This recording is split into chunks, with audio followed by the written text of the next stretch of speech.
How to turn off Safe Search mode on Google if locked. Hi everyone, I'm here to assist you today. Without any delay, let's jump right in. First, open Chrome on your device. Make sure you're logged into your account. Then, click on your profile at the top right corner of your screen. Here, scroll down, you'll find Safe Search.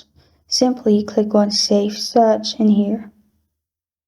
Then click on Off. And if you're not able to turn it off, make sure you may be under 18. If you're not able to turn it off, you are under 18. So what you can do is open Chrome, search Family Link Google, and then click on Family Link from Google.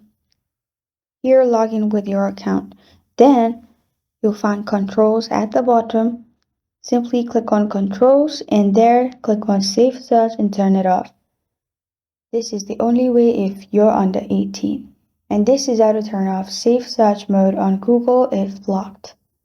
Thank you for joining me today. If this video helps you out, please leave a like and subscribe for more. Got a question or want to suggest a topic? Comment below. Thank you for watching.